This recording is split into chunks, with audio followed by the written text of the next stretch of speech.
To begin with, I will take to hello everyone, good evening, thanks for joining us. I am Abdul Alim, Director of Ginger Healthcare, a leading medical advisory firm in India. Most of you have been knowing me, hopefully, uh, particularly those I and Dr. Arif invited. So today we have this special webinar on the topic of infertility treatment and IVF, how IVF helps infertile couples conceive despite the challenges. So we have with us the very esteemed, panelists from Bloom IVF.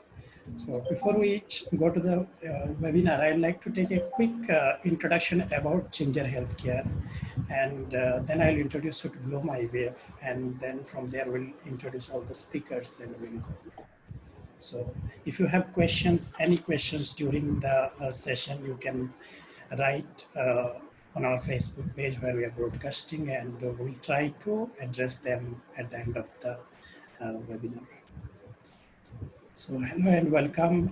About Ginger Healthcare. Ginger Healthcare is one of the fastest growing medical assistance companies in India. We advise patients from all across the world looking for advanced but affordable treatment in India.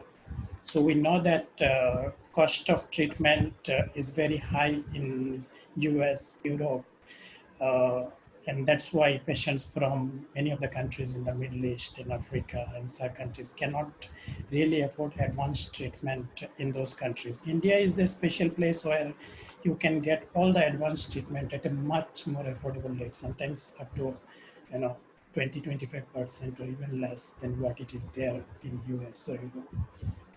You can see on the right the photos of Dr. Arif Hussain and me. We are two of the directors of Ginger Healthcare. We started in 2018, and as of now, we are in the first year of actually operational and doing quite good, basically.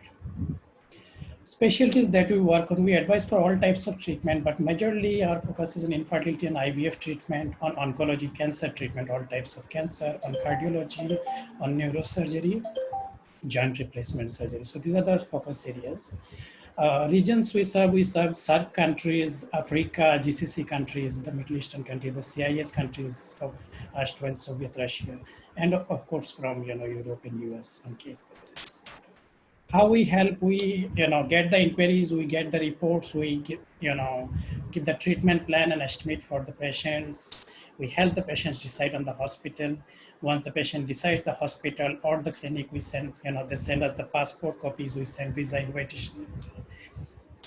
We receive the visa. Once you receive the visa, we arrange for your travel and every kind of support you need once you are over here, right from the airport pickup to going back.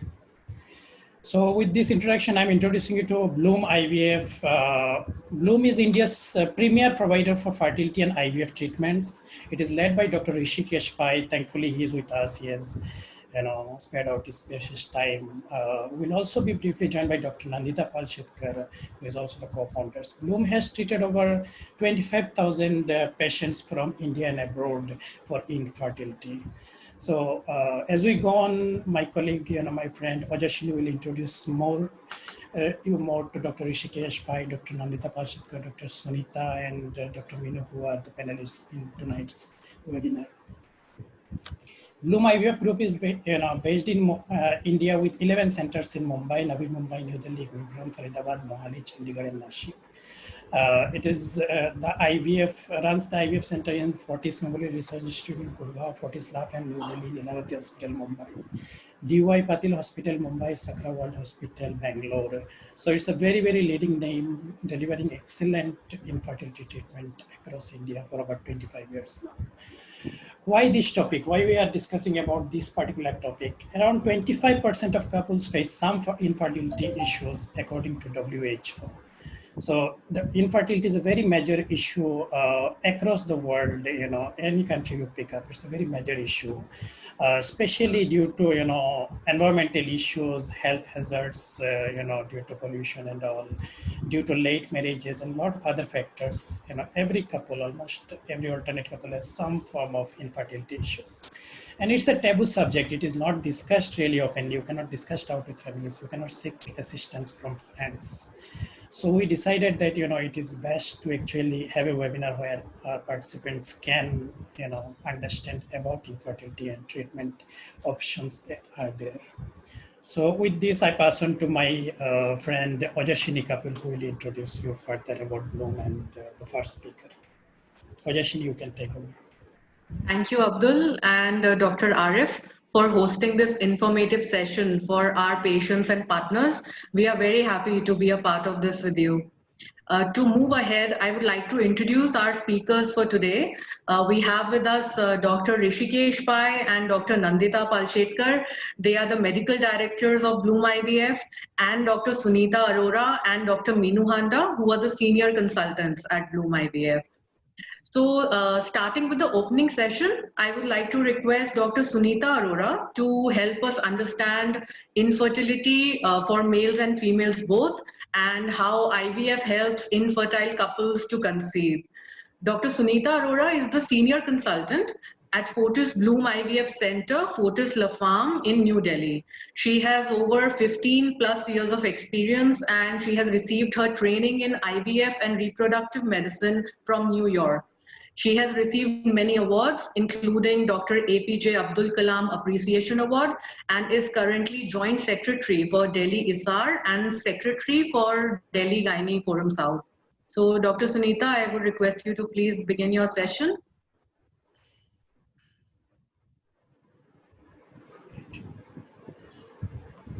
Thank you, Ojaswini. Can you see my slides? Yes, we can. Yes, you are visible. Thank you, Abdul. Thank you, Ginger Healthcare, for having us here and making us interact with you all. So basically, I would like to address in a very simple way how ART, how IVF or ICSI can help fertility couples who are looking for fertility issues. So in simple terms, if a woman of reproductive age is trying for 1 year and in spite of unprotected sexual intercourse, she is not able to conceive, then we call it as a fertility issue or infertility. And, then that means she needs to take some medical help for the same. So sometimes this limit of 1 year, we need to decrease it in duration. In some cases, in some special scenarios, like when women age is more than 35 years, or if there is an apparent factor. So for example, if suppose male is having some issue and it is known to the couple, then we don't tell them that you keep on waiting for 1 year. Or if the female's age is more than 35 years, her ovarian reserve starts getting towards lower side, or if by some way she knows that her tubes are blocked, then we will not tell her that you keep on waiting for a year. So these are the couples who need to seek the medical advice earlier. Now, just to understand what can be the various reasons, so male and females, they contribute almost equally to the causes of fertility issues or to infertility. So male can contribute as high as 34% of all the cases, and then female causes are there, and then 30% cases may be because of mixed fertility issues from both male and female side. So just to make it more simpler, I have put this picture for all of you to understand that this is how the reproductive organs are there inside female's body. This is the uterus. These are fallopian tubes, and here are the ovaries. So any issue coming with ovary, the egg production is decreased or the egg quality is low, or any issue with the fallopian tube which transports the egg from the ovary towards the uterus, or any issue with the uterus or vagina. So anything related, any problem in any of these reproductive organs can lead to fertility issues in a female partner. Now, broadly, we say that, WHO, World Health Organization, has given these parameters to say when do we call that semen values are normal or in normal range. So I will not go into the details, but yes, the sperm concentration should be more than 15 million per ml, volume being 1.5 ml, and morphology. Morphology means how many sperm are normal. That is also an important criteria. and what percentage is motile. So any of these criteria, if affected, can lead to fertility issues from the male side. Now, to understand this assisted reproductive technology, what all does it include? So any treatment that deals with means of conception other than vaginal intercourse is actually termed as ART, or assisted reproductive technique, which can include IUI, which can include IVF or ICSI. So IVF is in vitro fertilization and ICSI stands for intracytoplasmic sperm injection. IUI is a simple thing which is almost like natural, but for having conception or to have success with this simple treatment, there are certain criteria like the male sperm count should be more than 10 million per ml, and it should be having a good motility, and the tubes of the lady should be open and they should be well in time for seeking the fertility treatment, because sometimes the couples become late during their reproductive cycle, reproductive time, they're not able to approach for fertility issues, their egg reserves are low, so then it is better to move towards IVF. So now coming to what are the indications for IVF. So sometimes, so first of all, I have written unexplained infertility. So we are not able to explain, they're not able to conceive naturally, they are not able to conceive with simple treatments like IUI, then they need to go towards IVF. Then there is another condition which is known as endometriosis. Endometriosis is a disease mainly which affects the ovaries, and whenever endometriosis is there, what happens is the egg producing potential of the lady goes down before time. So these girls need to seek their treatment for fertility, and most of the time they have to go for IVF. Sometimes there is severe male factor infertility. We see occasional sperms in the semen sample. Sometimes they come with report of 1 to 2 million. So now we have advancements like ICSI, in which we can treat even couples who have their sperm counts as low as 1 to 2 millions also. And then sometimes ovulatory disorder. So ovulatory disorder means like in polycystic ovarian disorder, which is very common nowadays. There is ovarian dysfunctions, the girls fail to ovulate normally, they don't conceive with IUI sometimes, and then they need to go towards IVF. Now, similarly, when there is a tubal pathology, so tubal pathology, if the tubes are blocked, because in IVF or in ICSI, we do not need tubes, because we will be taking out the eggs directly out of the ovary through the vagina, and we do not need to put any cut also on the body for this process. It's through the natural route. So if the tubes of lady are blocked, then also they get very good chances to conceive in IVF and ICSI. Then poor ovarian reserve. So what I mean by poor ovarian reserve is the egg producing capacity is gone down, then they don't have time, because every 6 months their ovarian reserve may go down further. So that is why that is the time when you need to go into IVF and take a call, take a consultation from your fertility specialist doctor and go towards IVF if needed. Then sometimes surrogacy is needed for some reasons. When the uterus is not fine, uterus lining is not good, they need to go for surrogacy, but they want their own genetic child. Then also through IVF, you can get your eggs out of the body. Your husband or your partner's sperms will be mixed with the eggs, and then embryo is formed, and then surrogacy can happen. So even then, the child will be genetically belonging to the couple. Then I've written PGD. So PGD is pre-implantation genetic diagnosis. This is a great advancement nowadays in IVF. So if there is a genetic disease running in family, because there are so many couples who come to us like where both mother and father, they have sickle cell, or they are sickle cell carrier, or they are having thalassemia carrier status, or they have some diseases like neurofibromatosis or myotonic dystrophy. So what we do is, when we take out the eggs in IVF and mix it with sperms and make an embryo, we can genetically analyze these embryos before we put them back in the uterus. So again, IVF and ICSI is going to be a great help in cases where we are looking for diagnosing the genetic disease before we implant the embryos. Then fertility preservation, it's a very, very important indication. Sometimes girls, they don't get married, well in time, and they are career oriented. So they need to preserve their fertility in time. So they can go for egg freezing. Sometimes if the lady is married and is not looking for fertility right now, so then they can go for embryo cryopreservation also. So when we say natural cycle, suppose a couple is not able to conceive naturally, but all factors, we have seen, but nothing is, no apparent cause is there, but still if we tell them you keep on trying naturally only, we are not going to help them because the chances to conceive will be only 2%. If we go towards IUI, they can stay near about 6%.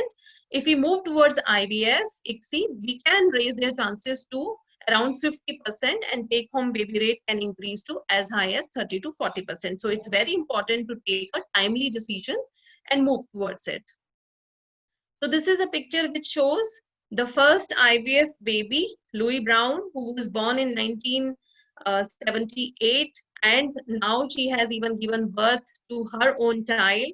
So till then, since then there is no looking back, and there are so many advancements which have happened in IVF, and so many techniques are there which have been added to IVF to make it further advanced. So these are the techniques which a good lab has, and all of these facilities are available with us. Like we have IVF, we have ICSI, assisted hatching, which increases the success rate to a great extent. Then blastocyst culture, PGD, cryopreservation means vitrification or saving the eggs and embryos or freezing them. Then we have embryoscope, spindle view. So all these latest technologies are available in our lab. Now, just to make you understand how exactly IVF happens, so these are the various steps which you can see on my screen. So we start with the pre-IVF workup, which means we will be subjecting the lady to some blood tests, some investigation, some ultrasounds for both male as well as female partner. And once we decide the month of IVF, then there will be ovarian stimulation. Yes. Sunita ma'am, I'm sorry, I'm just interrupting. Yeah. I mean, Ojashini, I think, the IVF steps, I think we are expecting minimum to cover. Is it correct? How IVF is done? Yeah, IVF treatment process, that would depend on what Dr. Meenu has in her slides. Okay, so. Okay, I'll quickly rush through it. Meenu, are you covering it? You're muted actually. Fine. That's perfectly fine. So these are various steps of IVF which Dr. Meenu will cover for us. So this is the pictorial representation, how eggs are taken out, how the sperms are mixed in IVF and then put back inside the uterus. So again, I have put this picture to make you understand that even when the tubes are blocked, so from here, from the ovaries, the eggs can be taken out through vagina, and husband's sperms are then taken and the fertilization happens in lab. So that's why it's called in vitro fertilization. So this is how the embryo develops in the lab. So indication for IVF, partly I have already covered, like tubal pathology, low egg reserve, PGD, and fertility preservation, or whenever ICSI is indicated. So it's very important to do it timely, so an early referral, because if the female age is advanced, then the chances in IVF will also decrease. So it's very important to timely consult your doctor. And if AMH, the egg producing capacity, starts going down, then again there will be an issue, and so that's why we say a timely referral is very important. Cases of endometriosis, then if the male partner has got compromised semen parameters or tubal compromise is there, ICSI Dr. Meenu would be covering. Now just a word about azoospermia, meaning when the male factor is there and there are nil sperms, even then there are techniques where by aspirating the sperms out of testes, there are various techniques which are available with us when we can do ICSI and can give genetically own child to the couple. So these techniques like PISA, MISA, TESI and TISA, where we aspirate the sperms directly from the testes. So basically a good history examination, we reach partly at the diagnosis, we decide what doses of the drug, what kind of drug is needed, and then it is around 10 to 12 days of injections, after which the egg pickup happens. So thank you so much for your kind patience. And over to Dr. Meenu. And Dr. Sunita, while you were presenting, we had 2-3 questions. So if you can quickly take them. Yeah. So one Mr. Prashant Sen is asking, what precautions are needed to take during IVF treatment? So precautions, basically as such, there are no precautions. But yes, if somebody is a smoker, is addicted to alcohol, then we would, in pre-ART workup, we would like to tell the patient that it can have a bad impact on IVF. So she should be on a declining trends towards stopping smoking. This is good for both male and female partners. And we need to prepare their body by using some antioxidants and all. So they should consult their doctor maybe 15 to 20 days at least prior to going into the IVF cycle. Otherwise, there is nothing like ifs and buts during the process of IVF. Okay, great. The second question that we have is from Ruby Kaushik. The question is IVF treatment painful? Is IVF treatment painful? Yeah, so nowadays there are injections which can be taken subcutaneous. That means just below the skin. So they are almost painless injections and very patient friendly. Patients can take themselves, at home. So we guide them how to take it. And as far as the procedure is concerned, it happens under anesthesia. So I'll say, I mean, it's hardly a pain, and it's worth taking this pain, when you're looking for a child. Certainly. Thank you. Thank you. Thanks for your presentation. It was beautiful. Thank you. Okay, thank you, Dr. Sunita. That was a really comprehensive and clear explanation. I'm sure our audience is totally clued in because there are so many responses on the Facebook page. So thank you, viewers. We will try to address as many questions as we can. Otherwise, we will take it up at the end of the sessions. Now, moving forward with the next topic, I would like to request Dr. Meenu Handa to explain the IVF and ICSI procedure from the patient's perspective. Dr. Meenu Handa is the senior consultant at Fortis Bloom IVF Center, Fortis Hospital, Gurugram. She has done her fellowship in reproductive medicine from Coimbatore and has received many awards for her academic excellence. She has been an invited speaker and faculty in various national and international conferences. Dr. Meenu, please take your talk forward. You have to unmute. You're on mute.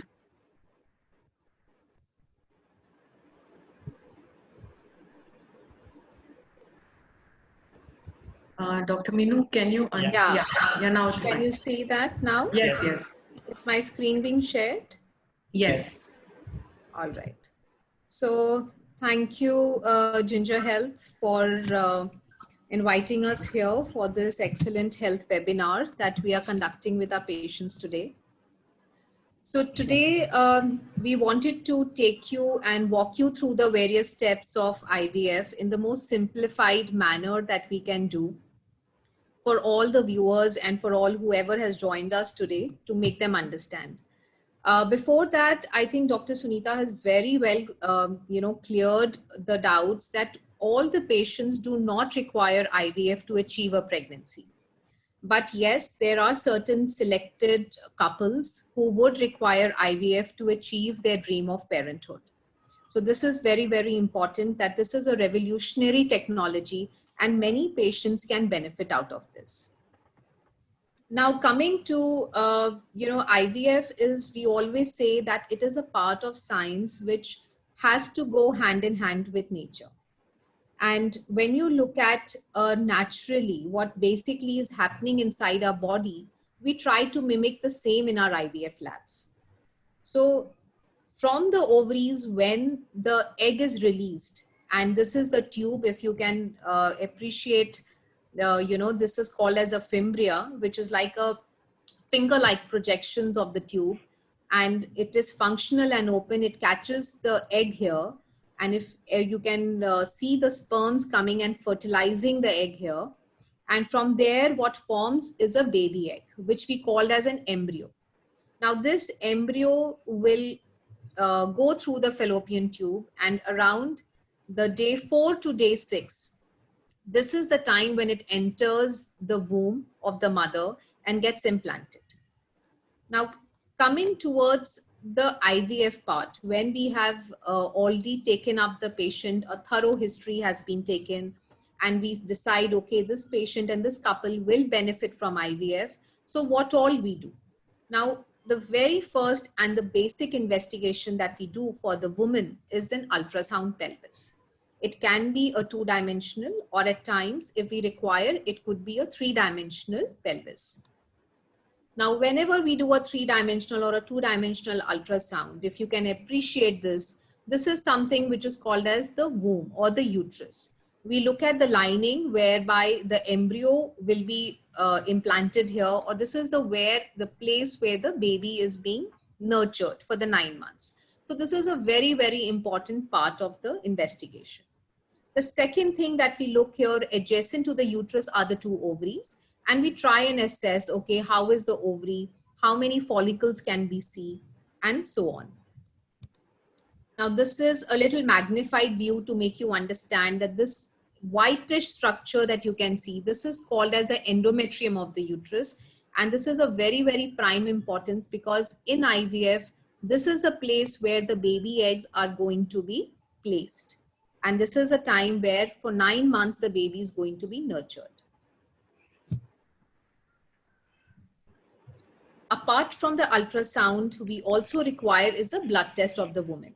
Now in blood test, apart from the basic routine test that we would be doing, there are certain important hormonal tests which also which is done so that we can optimize our IVF cycles better. From the husband's point of view, a semen test is being done to look at the sperm count, which I'm not going into the detail. Dr. Sunita has very wonderfully covered that, whether it is a low sperm count, how is the look of the sperm, not only the count, but the look of the sperm and the motility of the sperm is also taken into consideration. Now, when we start an IVF procedure, what basically happens is from the ovaries, we tend to give certain injections so that multiple eggs will be formed. Now, natural cycle, basically, there is only 1 egg or 2 eggs will be formed. And the rest of the eggs which are going to be there in the ovary, which are not developed, but they are discarded from the body. And these injections, now these injections are nothing which is, there's a basic myth that these are certain injections which might have a lot of side effects, which is nothing of that sort, because these are the same hormonal injections or the hormones which are produced from the brain. And now these hormones are the ones which are introduced so that multiple eggs, if you can appreciate on the right side of the figure, multiple follicles or the multiple eggs will be formed. Now in ovum pickup, what happens is that it is an egg retrieval takes place, which is generally done under general anesthesia. So one of the important questions which are asked by the patient is that, is it painful or is it painful, and how is it going to be? They are very, very scared. So most importantly, when it is done under anesthesia, it is a painless procedure. And the needle which is introduced, it is through transvaginally. Now transvaginally, what happens is, through the vagina, this needle is introduced. If you can look at here and even the right side of the picture, if you can see very well, the whitish structure which goes into the black colored fluid, this is the needle. And the needle is then introduced through the vagina, and the follicle fluid is then taken it out like a suction, and the same is delivered to the lab. Now what happens in the lab is that the embryologist then looks up for the egg. Now how we explain it is very simple. Its follicle is like a balloon, if you can visualize it, with a balloon which is filled with water, and an egg is like a microscopic structure. So you need to sieve off the egg. You need to find the egg from the fluid. And that cannot be done with naked eye. It has to be seen under microscope. Once an egg is seen, it is then selected. The most mature eggs would be selected, and the immature eggs and the ones which are looking abnormal would be discarded. Now, if I have to magnify this, this is a very beautiful picture for all our viewers. If you can see that this is an egg of a woman, and if you can appreciate, there's a small needle, and in that small needle, if you can see here, there is a sperm, if you can appreciate that, and this is introduced inside the egg, and the sperm is introduced into the egg. So this is something which is called as a fertilization happens after this. I hope you guys can appreciate this when you insert it. Now this is called as ICSI procedure, or intracytoplasmic sperm injection.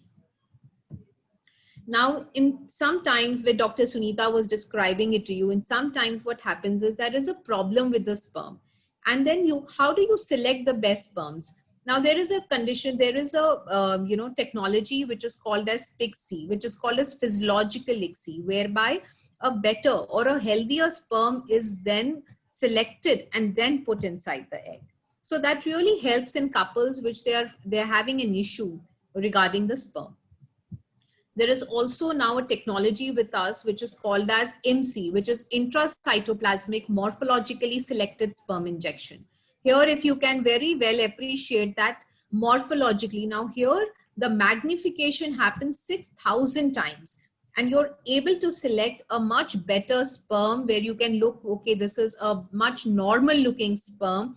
You can calculate the dimensions, pick up a better sperm, which might give us a better embryo and a pregnancy, and which does help in the pregnancy rate.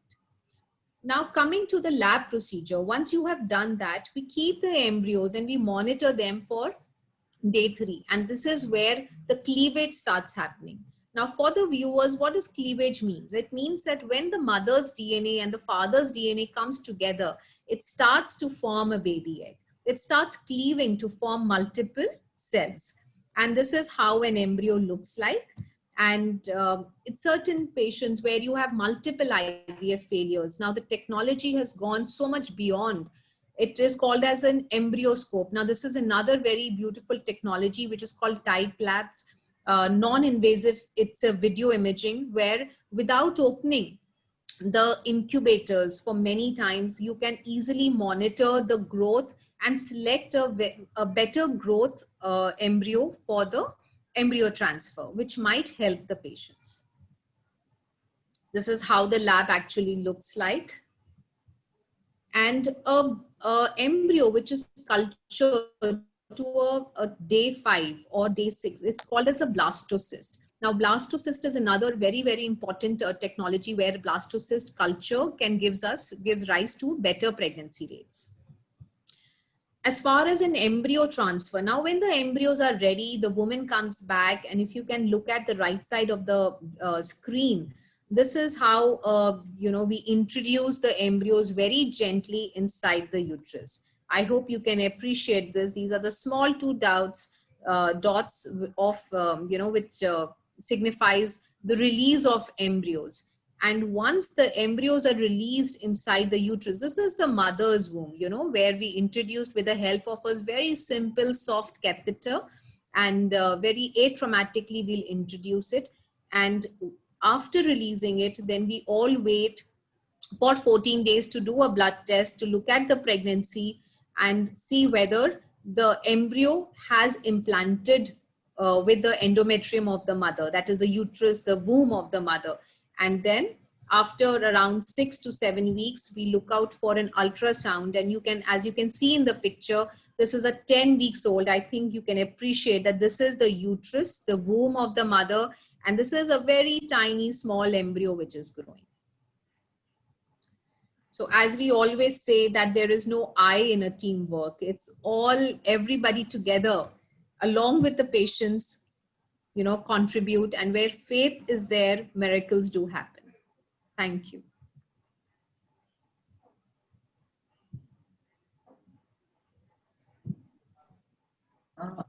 Abdul, you need to unmute. I'm sorry. I'm saying, Dr. Minu, thank you so much. The presentation was beautiful. You kept it pictorial. I think that was the best part, everything explained with good pictures. So it was easy to comprehend. We have a few questions before we go to Dr. Pai, the next speaker. So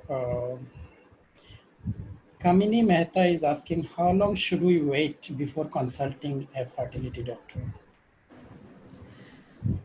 See, it also depends upon the age of the couple. If they are younger age, we say that you can wait for a year, try naturally, and then if there is a problem, you can come and consult us.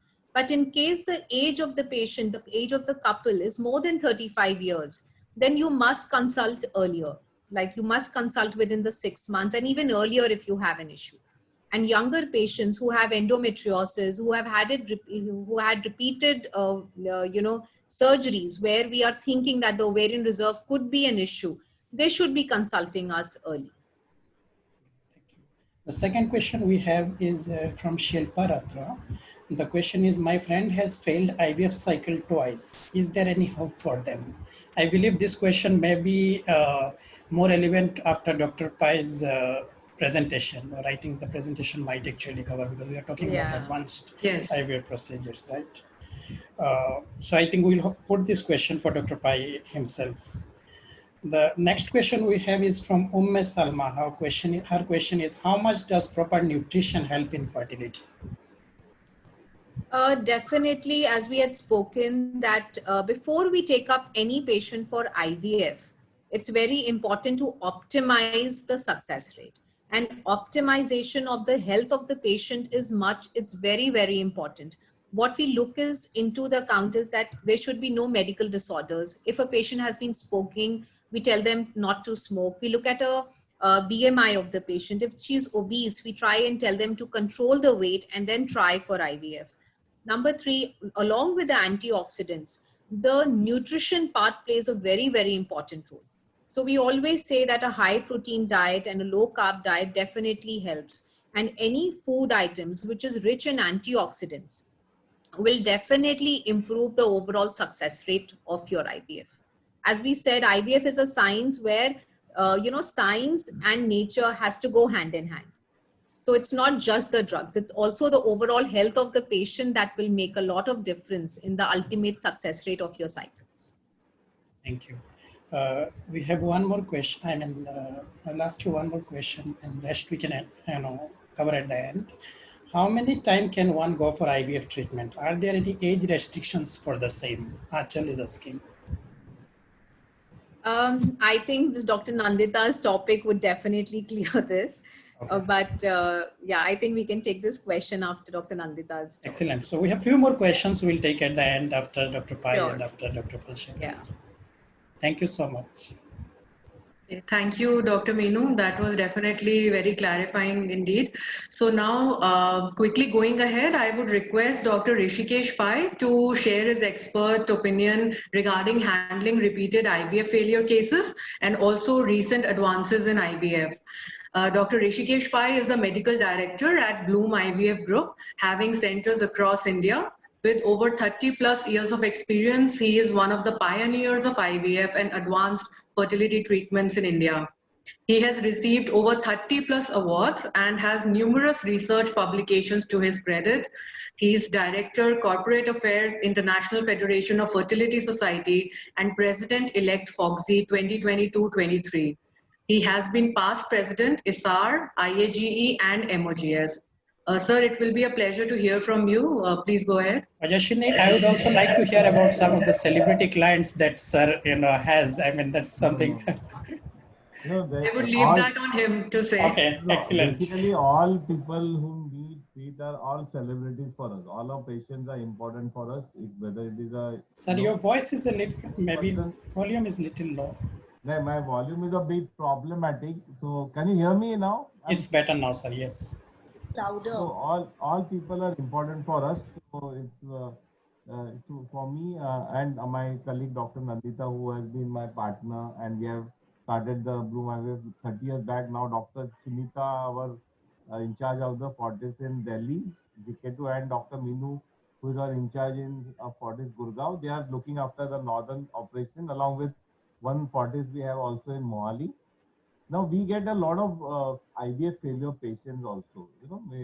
Normally in 3 IVF cycles, majority of patients become pregnant, but some of them, 10% of them, they don't become pregnant with 3 attempts. So in 3 attempts, if you look at the latest Human Fertilization Embryo Authority reports from England, the success rate per attempt is in the region of 31 to 35%. And nowadays they calculate the success rate per embryo transferred, not per embryo transfer, because in abroad they want 1 embryo transfer with high success rate. So the new calculation is based on per embryo transfer, but in India we still transfer 2 or 3 embryos to give better pregnancy rate, but abroad they want to transfer lesser embryos because if there is multiple pregnancy rate, there is a lot of premature deliveries, and that can be problematic. So if many of these patients who fail, they come to us for treatment, and we investigate them, and we're using a lot of technology which is there available to us. And more than technology, it is a standardization. So if you have a standardized technique, many of these patients, they achieve pregnancy. It's a very simple technique.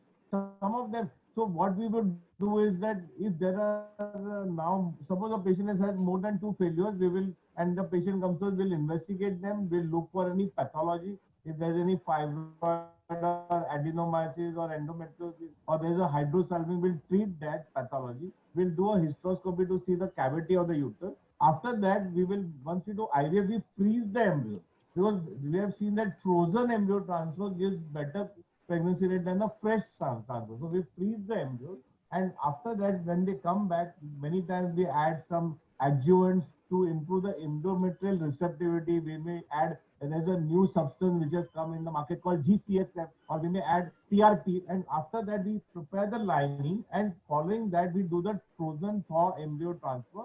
Many times we are doing a day 3, day 5 transfer. So we do one embryo on day 3, one on day 5. Day 5 embryo is known as a blastocyst. And with this, many people, they become pregnant. We also have a new technology where you can do genetic analysis of them. Many of these embryos are genetically abnormal. So we can do genetic analysis of the embryo and transfer a normal, genetically normal embryo. Please note that in India, sex selection is illegal. And if you try to do sex selection, you can go to jail for it. So it is banned in India, and we don't do it. So, but we can do genetic analysis for aneuploidy, trisomy, abnormal chromosome 18, 21. So these aneuploidies can be tested, and only the normal embryo can be put back. So with this, lot of patients, they become pregnant. So this is a very good technique, and with this, a lot of, and of course, ultimately, if everything fails, then we can do what is known as third-party reproduction. Like we can go for an egg borrowing if the egg quality is not good. If patient is an older patient, repeated IVF failures are there. But even with older patient, and Dr. Nandita can maybe throw light on patients with poor ovarian reserve. So even with older patients, now we can give them pregnancy with their own egg. So the challenge is to give pregnancy with their own egg. We get a lot of patients from Middle East. They don't want donor egg. They don't want donor sperm. They want pregnancy with their own egg. And that is what we can give them very effectively in our group.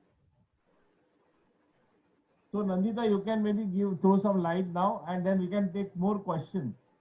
Yeah, I was just putting down some points to talk about. Okay, I think my topic to discuss was egg freezing. It's a very... Would you like to give a quick introduction? Ma'am, should I just introduce? Sorry, Yes. we get very excited and passionate about our topics. Yes. No problem, ma'am. So thank you, sir, firstly, for your talk. That was very helpful. So moving forward with one of the most intriguing topics, so there are 2 of them now. One is advanced stage, and second is the egg freezing, which is also known as oocyte cryopreservation and fertility preservation. So I would like to request Dr. Nandita Palshetkar to brief our audience about this process and also its importance. Dr. Nandita Palshetkar is the medical director at Bloom IVF Group and has more than 25 years of experience in IVF practice and treated thousands of couples. She has been one of the pioneers in the field of infertility in the last 3 decades and introduced various technologies for the first time in our country. She has received numerous awards and is currently president AMOGS, and she has been past president for FOGSI, ISAR and MOGS. Ma'am, over to you, Thank please.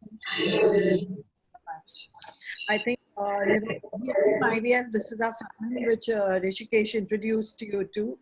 Our whole passion of our lives is to give babies. And we've devoted our whole lives to help people attain their dreams, which is to have child.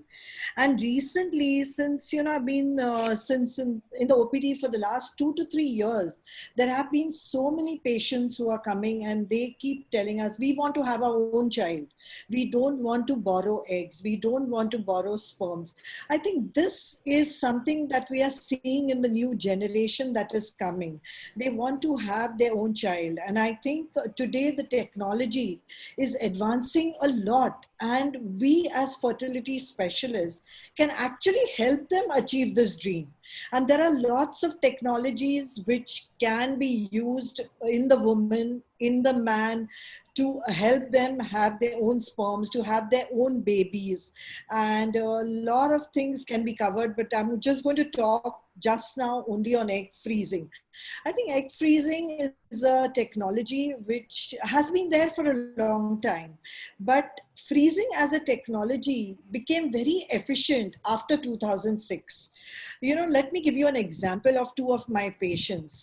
In 2006, Dr. Rishikesh had gone to Japan to learn vitrification technology in Tokyo, and I had gone to Copenhagen to learn the technology of freezing the ovary.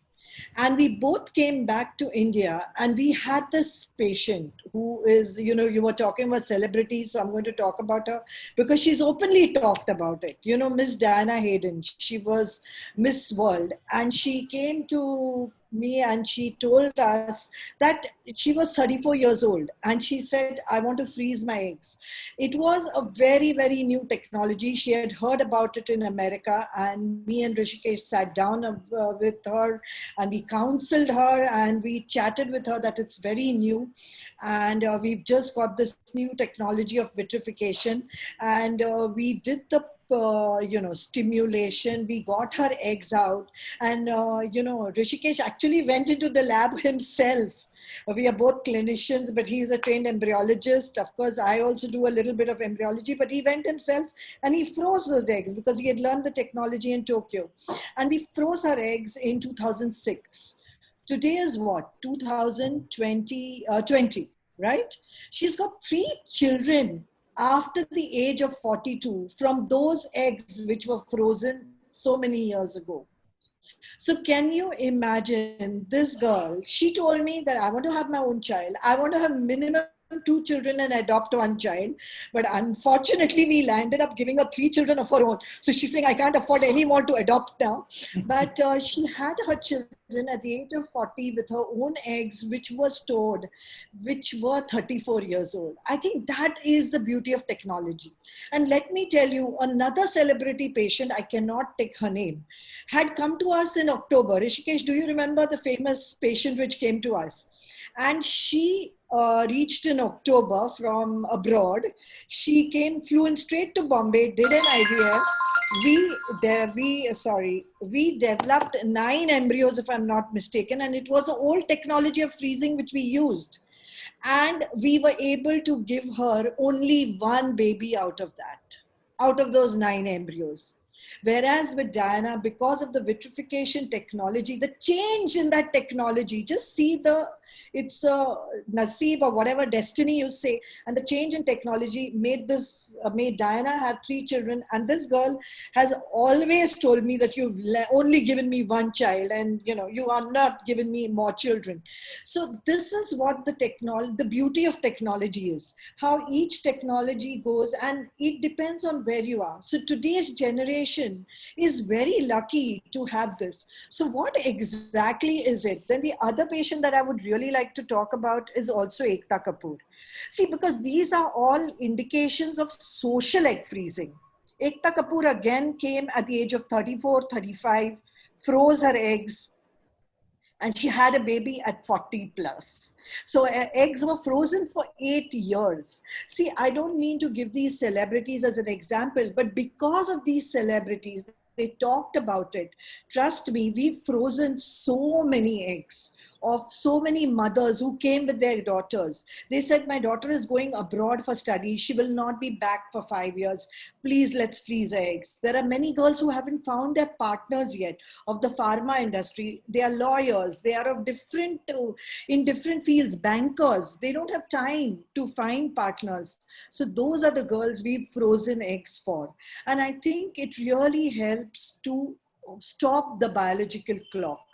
And today's world, if you see, it's women empowerment also, because a girl can actually put her childbearing on hold while she achieves what she wants to, either her education or her career or her job. I think that's very, very important. And even, you know, we have a Bible in IVF, that is the American Society of Reproductive Medicine. In 2012, it actually said that this egg freezing is now can be offered because the results are good. The studies which were done showing that the babies born after freezing of the eggs are good. So we have no fear of this technology causing problems. So how is this technology done? It's very simple. I think it was beautifully explained by Meenu very simply. What we do is we give injections to the girl, and Sunita, I don't remember, I think Sunita mentioned, they are subcutaneous, very friendly cycle. We just give the injections, and now in the COVID times, we've changed all our ways. You know, the injections are taken at home. Hardly 3 sonographies have been are done, and then the patient is admitted into the hospital. She's given general anesthesia, and in 15 minutes with a needle, we go in and just you know, the way we remove blood from our artery in the arm, you remove the eggs from the ovary with a needle, and then she goes home that day. Then those eggs are taken into our IVF laboratory and we freeze them. And it's as simple as that. You can freeze them for 5 years, 10 years, 15 years. In UK, you can freeze them for 5 years, though now because of COVID, they've increased it to 10 years. In India, we don't have any such law, so we can freeze them for as much as the patient likes. In fact, I think, Rishikesh, we have a patient who's taken 3 babies out of her one cycle. So the eggs were frozen for a period, embryos were frozen for a period of 10 years. So we've got such success stories. And in this COVID time, believe me, a lot of Bollywood has come to us, and we have frozen eggs because they said they are free. And we started our cycles in July, and we've done a lot of patients where we've frozen the eggs and we've kept them. So I think this is one indication. The second indication, which I think is very, very relevant today, is poor ovarian reserve, which Rishikesh had requested me to talk about. The poor ovarian reserve, we are seeing a lot of young girls with less eggs. What is the reason? The reason is pollution, stress, autoimmunity, infections like tuberculosis in our country. All these can cause a very, very low ovarian reserve. And how do we determine it? By a simple AMH. The other day, a friend of mine, I was chatting with them about this. So she said, oh my God, my daughter's 25. Do I need to freeze her eggs? So I said, no, do her serum AMH, which is a blood test.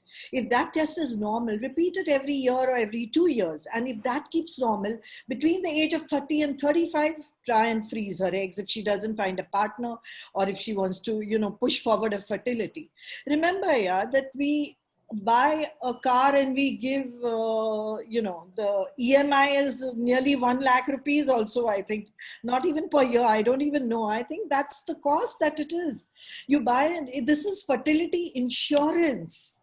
I mean, you buy life insurance, so why not take a fertility insurance? It's a technology which is available. You use smartphones, why? Today we are on Zoom technology. I mean, because the technology is available. So I think this technology is available. It needs to be made popular, and people ought to know about it and use it. So these are one patients. Then there is another group which I feel very strongly about is endometriosis. We see a lot of young children, adolescent endometriosis. And, by the time they are operated 2 times, 3 times, those poor girls land up with egg donation. And they need not do it. You can preserve the eggs. In fact, cancer has taught us a lot. egg preservation was first offered to cancer patients. Do you know that the ovarian tissue preservation, which I went and learned in 2007, is now being offered to children? They have frozen from 8 months to 18 years, 15 years ovaries of the children. And there are pregnancies after putting those ovaries back in. So, I mean, the technology is amazing. It is still experimental. I agree with you. But there are certain technologies which have come out of the experimental phase. And a lot of gynecologists don't know about it. So we're doing a lot of awareness, a lot of advocacy about this so that people can have their children with their own eggs. I think another thing is even in, in IVF cycles, like I think Meenu had talked about zero sperms. Sometimes we get very less eggs. We get 2 or 3 eggs, and I have to do a biopsy of the husband to get the sperms. Then I would take, try and get more eggs. So we freeze those eggs. So there's a lot to talk about, but I think I will cut short because it's already getting very late. It's already 10 o'clock. So I can go on. I'm very passionate about this egg freezing, and it's fine, ma'am. I mean, it's pleasure hearing you. If there are more things to talk, I mean, we are within time, so it's okay. You can continue for a few more minutes. That's it. Let's answer questions. I think it would be fun to have an interactive session. Certainly, sure. I would like Meenu and Sunita to talk once. Meenu, you can give an idea of how we handle that patient who had 9 IVF failures, 9 failure patients. And Sunita, you talk about pre-implantation genetic technology, which you know, thalassemia, sickle disease, which she did. Hello, am I audible? Yes, Dr. Sunita, if you can tell us about the PGT case that we had done. So we have done many cases of PGD. Basically, these are couples who have some genetic problems running in family. Sometimes they come to us when they get an affected child, like suppose thalassemia carrier couple, both husband and wife are carrier for the disease. And once they get a thalassemia major child, then retrospectively they come to know about it that, oh, they are thalassemia carrier. That's why they got a major child. So these are the different profiles of couples who come to us, sometimes even sickle cell carriers, sometimes myotonic dystrophy. So we have done many cases of sickle cell carriers, thalassemia carriers. We have done even neurofibromatosis cases. So what we do is in these couples, after doing IVF, after taking out the eggs of the lady, then, once the embryos are made, embryo is a combination of egg and sperm. So once they are made, then they are taken to day 5. They are grown till blastocyst stage. And then in experienced hand, the embryo biopsy is done and it is sent for analysis to the genetic lab. So they are properly labeled. Like suppose we get 5 blastocysts in an IVF cycle, then they are properly labeled as number 1, 2, 3, 4, and the biopsy from each individual blastocyst will be sent to the genetic lab. So till when we get the report back, these blastocysts are in storage with us. They are cryopreserved with us. And once we know which one are the normal embryos, then we will be transferring only the normal embryos inside the uterus. So this is actually a very, very advanced technique which is available with us and has already helped many couples getting genetically normal kids.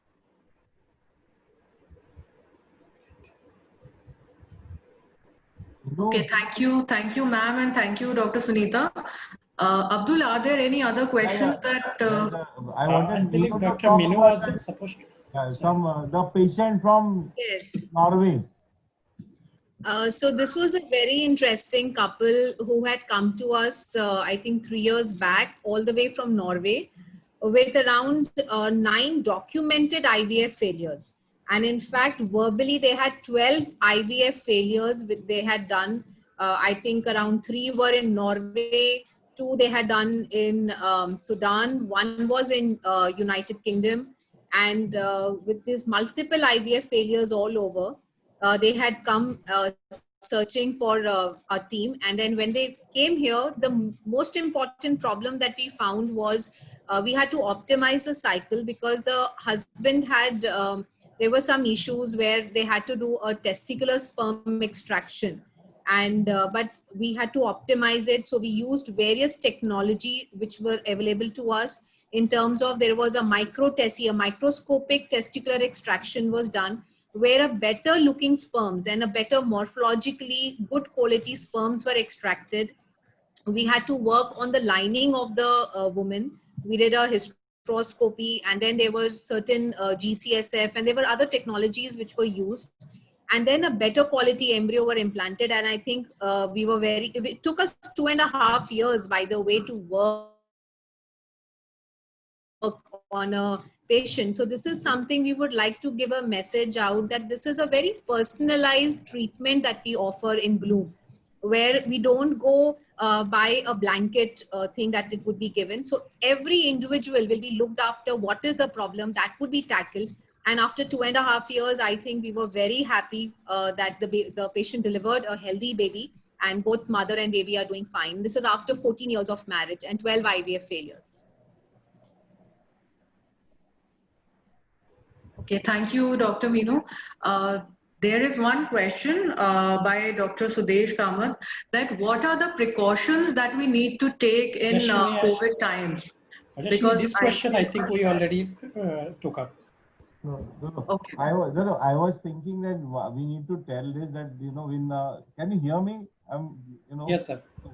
So Yes, sir. Yeah, our group has started just in the last 2 months, and what we are doing now is that before the patient start, we do their COVID test, both husband and wife, and just before the transfer or before the egg pickup, we do second time the test on the husband and the wife. So it's very important to do the testing. And I think that because COVID is going to be there for the next 2-3 years, we don't know how many years it will be there. So we can't stop our life. We have to get on with it. So initially in April and May, all the IVF centers stopped doing work. Now we have restarted the work, and we have to get on, and we have to take precautions. And if by chance on the 9th day, if there is a patient who has comes positive for COVID, we will cancel the cycle and we will do it again, and we'll help him by giving him some kind of relief, because they have spent some money in the medicine. But it's very important to use the test. The PCR test has to be used by all of us, in all our life now, to see that we can selectively identify the COVID patient, isolate the COVID patient, and quarantine him. That's very important. Rashmi, can I ask the next question? Yes, please. So Gulenur Hussain is asking, how long does it take to get pregnant with IVF? His question is to Dr. Meenu Handa. Ma'am, you are muted. You have to unmute. Yeah. So this is actually a very, a very generalized question that he has asked. I think, as I already said, that it all depends upon the patient's basic problem as to why they are not getting pregnant. And once, as we said, that in our team, what we look at is what is basically, we try to pinpoint that, yes, this is an issue. We try to tackle it. And as soon as possible, when we start a procedure, I think we are able to optimize it with various techniques. So it all depends on what is the basic problem of the couple that they are facing. Abdul, I would like to add this, for our international patients, what we usually do is, if they can connect with us prior to coming to country on mail or something, then we can start their optimization part there itself.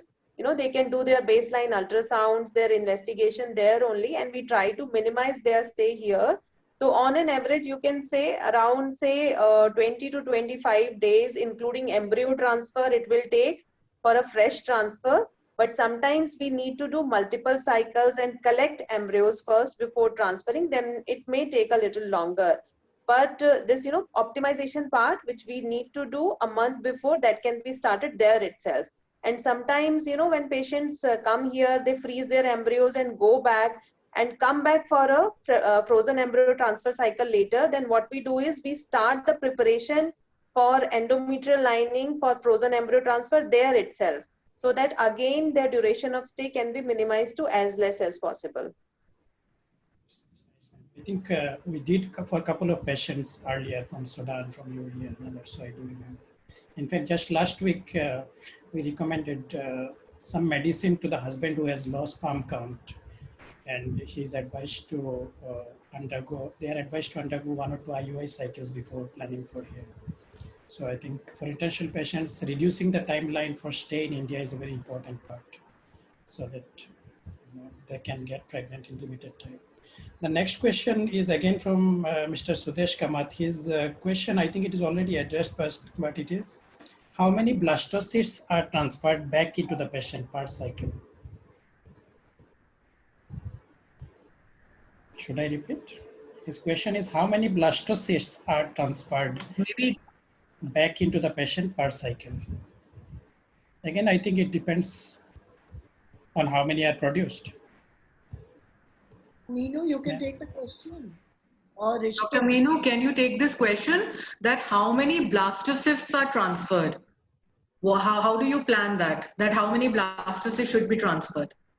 So, see, with blastocyst now, the whole, we are slowly moving towards a single embryo transfers now, because we try to minimize the complications of prematurity and multiple order births. So if it is a very good one blastocyst, we try to transfer as much as possible a single blastocyst, or at the maximum 2 blastocysts can be transferred, but never more than that, because we try and minimize multiple order births. So Dr. Meenu, does IVF increase the chances of having twins or triplets? As we said, Ujaswini, now all of us are moving towards single embryo transfers. There was a time where multiple order births were known to be a problematic issue with IVF, but it's no longer like that, because we are trying towards achieving a single order pregnancy and trying and avoiding the risk of prematurity and other complications. Because with twins and obviously with triplets, we do not like to proceed ahead. And in fact, in case there is a triplet also, there is a method of fetal reduction which does happen around the after 11 weeks, and that can be, and that is reduced to either singleton or twins pregnancy. So, But ma'am, if the Abdullah, yes. so what is the whole thing is that we are going now, the whole world has already shifted. In India, we are still putting more embryos in because a lot of us are out of pocket expenditure. But now if suppose we put 2 or 3 embryos in, the chances of pregnancy will go up. But with that, the chances of multiple pregnancy like twin and triplet also go up. The problem with that is that they deliver prematurely. There's a lot of cost involved in keeping the children in the incubators, etc., etc.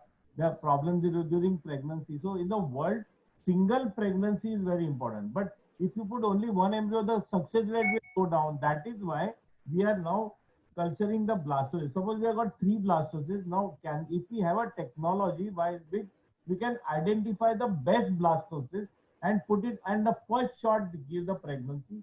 So now new technologies have been introduced by us.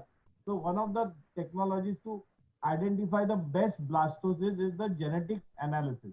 So we have now introduced for the first time in India, and recently we had the first birth. We can now do testing of the embryo, genetic testing without biopsy of the embryo.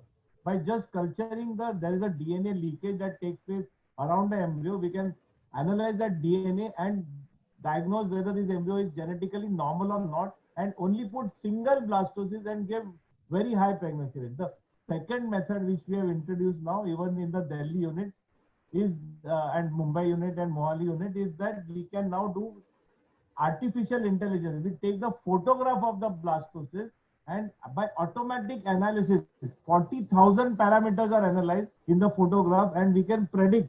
Suppose there are 3 blastocysts, we can predict which is the best blastocyst, and we can transfer that to give the highest pregnancy rate. So the new technologies are going to, so all over the world in the next 3-4 years, single blastocyst transfer will be the norm, and we will get the same pregnancy rate which we would have got by putting 2 blastocysts back. Thank you, sir. Thank you. Even a lot of the new developments I was even not aware of, particularly the use of artificial intelligence, which I'm sure is going to be making significant difference. We have introduced it already in India. First time we have not yet announced it. It is known as the ERICA technology. First time it has been introduced without, and already the pregnancies are ongoing. All over our centers we have introduced that. We are very During the COVID time, we introduced the technology. Imagine. It's excellent, sir. Thank you, sir. The next question that we have, I think it's a very question that we get very frequently, especially from ladies. Are there any harmful effects of fertility hormones? Priyanka Pandey is asking. Nandita, you can take that. Yeah. So far, whatever we've seen, and there's a lot of research being done because obviously this question is on everyone's mind. So far, there's absolutely no harmful effect of fertility hormones on the woman. In fact, the harmful effect comes because infertility is a risk factor. So in a lot of problems, when you are infertile, your risk factor increases to cancers, etc. But studies have shown that all these fertility drugs do not lead to increase in any problems. So they are absolutely, at least so far, whatever the results are, they are safe for the mother. And there are studies even on the children which have showed that they are safe for the children. The abnormality in the children that is seen normally when, my mother had me, she took a chance of 1.5% that I would have some abnormality. So when you have a natural conception, that's the abnormality. In IVF, we take a chance of 2 to 2.5%. So that increase is an acceptable increase, and that is the increase that we see in IVF. And today, remember, please, all the obstetricians and gynecologists, that technology is available to pick up these abnormalities. No child should ideally be born with any problems. There is technology, there are genetic tests, there are sonography tests which are available, which can pick up 99.9% problems. The only thing is that awareness has to be there that these tests should be performed even on normal pregnancies. That is very important message that should be given to everybody, that these tests are available, they should be performed for everybody, and these problems should be detected. Thank you, ma'am. This may not be very relevant to your clinic, but generally some people have the concern of overstimulation in terms of IVF to produce good result. How do you answer that? Maybe. What? The overstimulation. Hyperstimulation. How do you avoid hyperstimulation? Yeah. So Abdul, nowadays, there are no cases of severe hyperstimulation which are seen in our clinic. And it is totally an avoidable thing. We are using all safe protocol. So there is a protocol called antagonist protocol, which is very, very safe and avoids hyperstimulation. And then there are certain drugs like, some specific triggers which we use. Then, we don't do fresh embryo transfer in such cycles. So these are preventive steps to prevent hyperstimulation. So for last 7, 8 years, we haven't had any case of severe ovarian hyperstimulation in our clinic, and we are totally free of hyperstimulation now. So all these safe protocols, safe trigger injections, and safe methods to do frozen embryo transfer. This is called segmental IVF, which we do for cases like polycystic ovaries, where hyperstimulation can happen if these steps are not taken care of. So we are, using all these preventive steps, and there is no case of severe hyperstimulation or even moderate hyperstimulation, which is happening nowadays. Abdul, there are certain things which can help identify a patient, like a lean, thin patient, AMH more than 3.5, a previous history of hyperstimulation with simple drugs. All these factors, we kind of identify the patient who can go into this. And then we take care when we stimulate this patient. So this patient is identified before the cycle is started. And then we do all the care which Sunita has mentioned. So all of us have identified that patient and taken the care.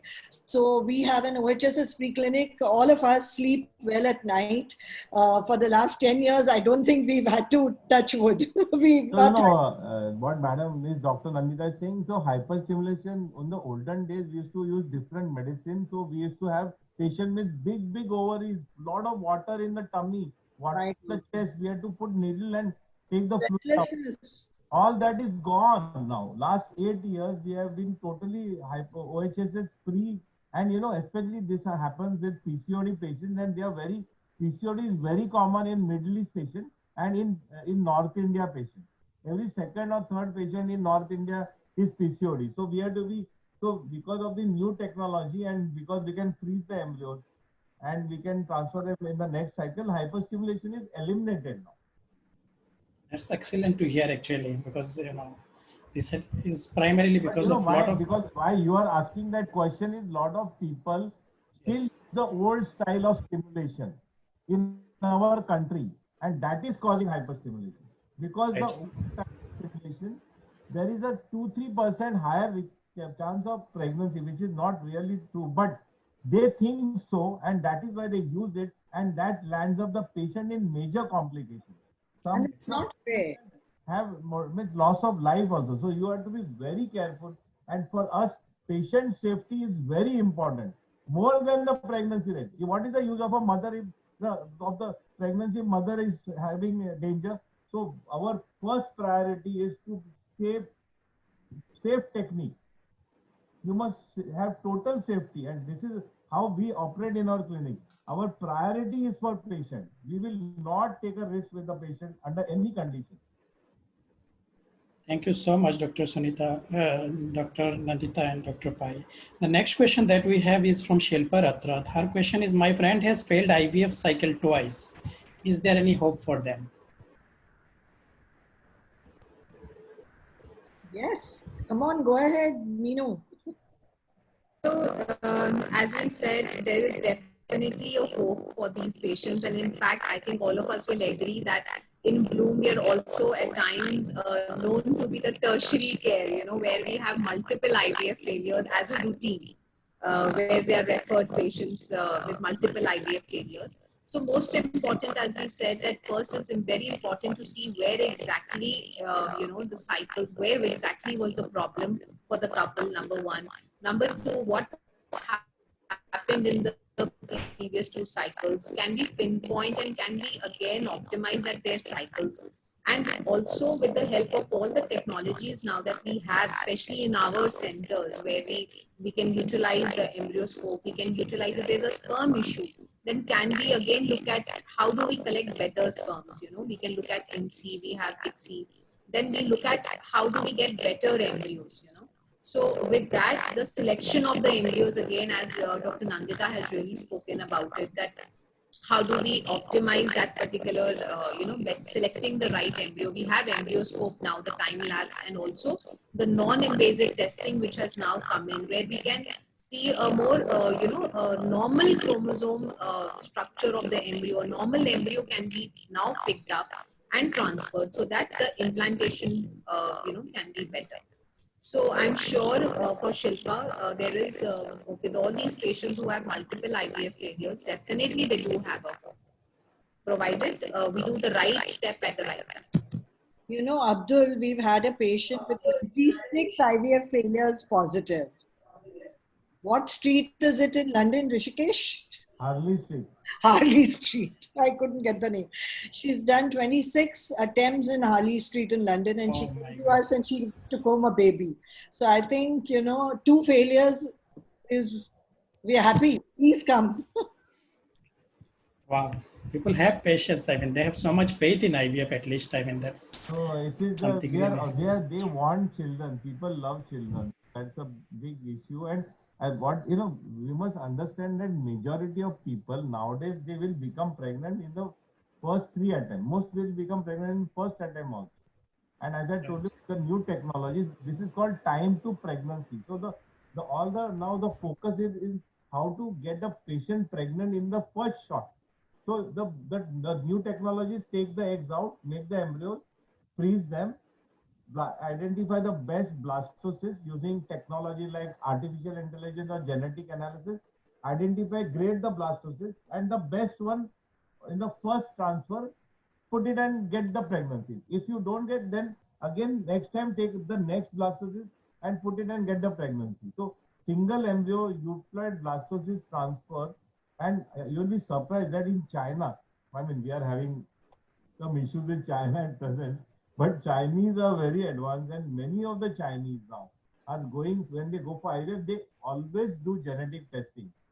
So they are testing their babies and putting them after testing. So they are getting so that technology is going to come in India also. So in 10 years time, all the embryos will be genetically tested. Of course, we are not going to test them for any other thing like sex, which is illegal in India and you can go to prison for it.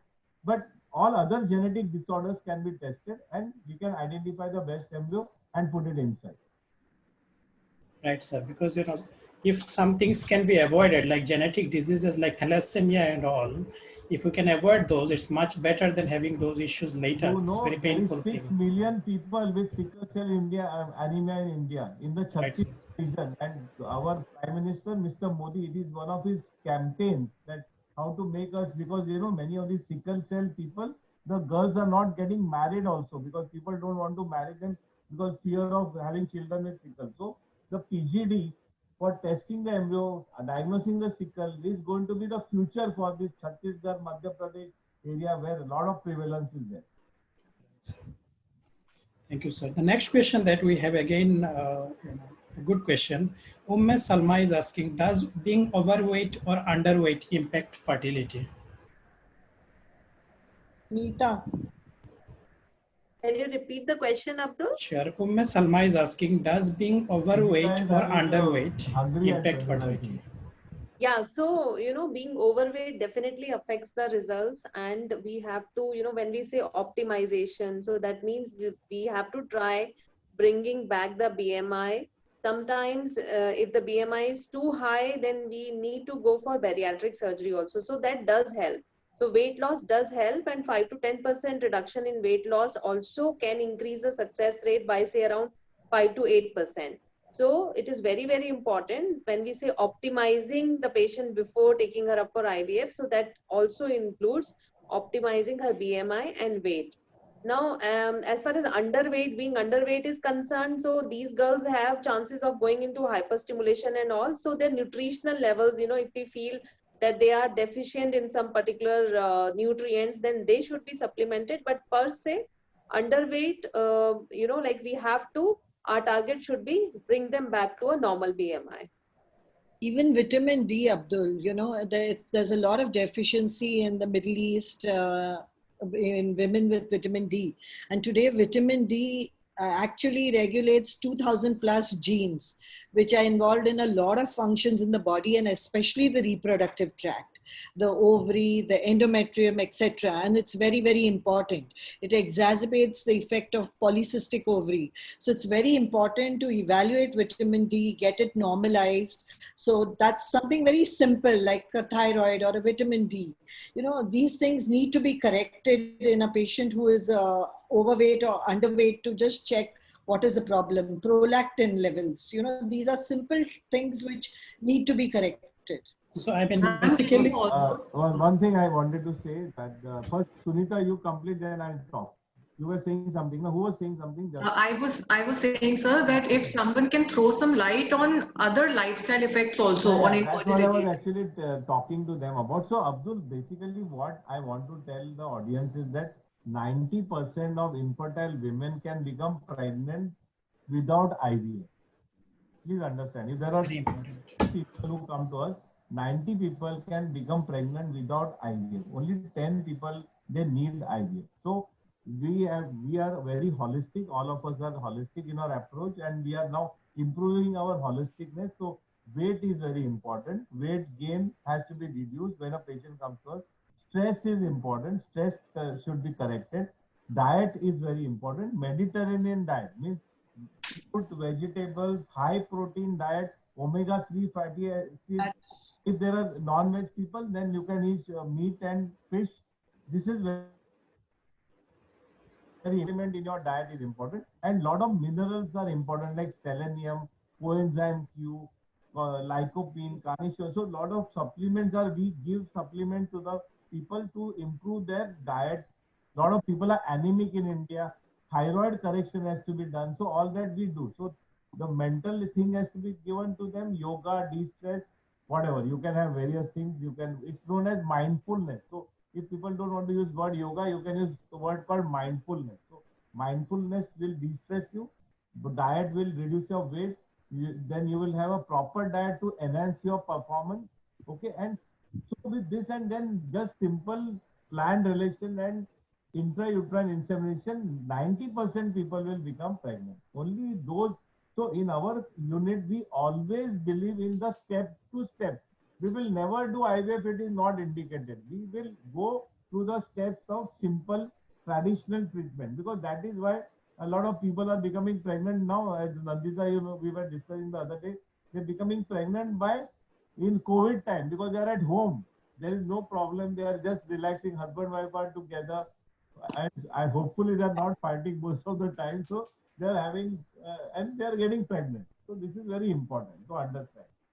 Very important, very nicely answered, sir, because generally we, and I think one of the reasons why I put infertility before IVF in the title, basically infertility and IVF treatment, because we are dealing with the issue of infertility. We are not directly talking about IVF. And as you rightly said, that 90% of cases through modifications in diet to via lifestyle modification or others, pregnancy can be achieved, and your clinic helps that. That's really great. In fact, the next question the gentleman had, Gurpreet Randhawa, was, is smoking or alcohol harmful for our fertility? I think very much relevant to what you said. If you would like to, Nandita, maybe if you would like to.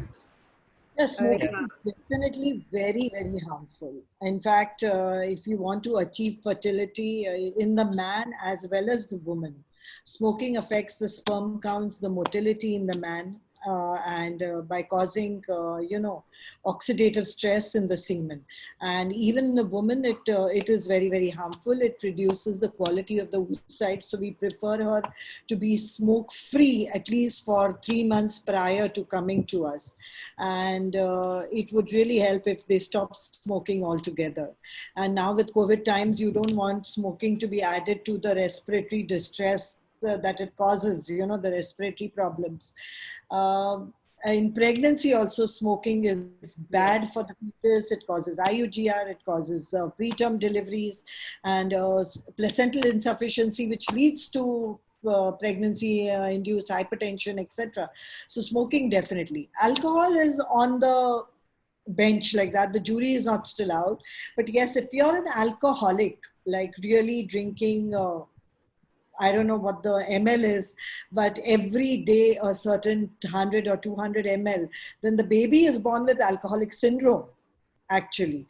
And but a glass of wine every day is supposed to be healthy, red wine. But I think beyond that, one should not have alcohol a lot, and it causes erectile dysfunction in the man. So too much of alcohol.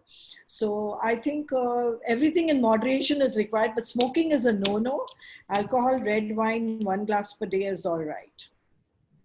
And also drugs. I see a lot of women on drugs nowadays. A lot of girls, they're used to party drugs, and we recognize it because they consume a lot of anesthetic drugs when they're induced.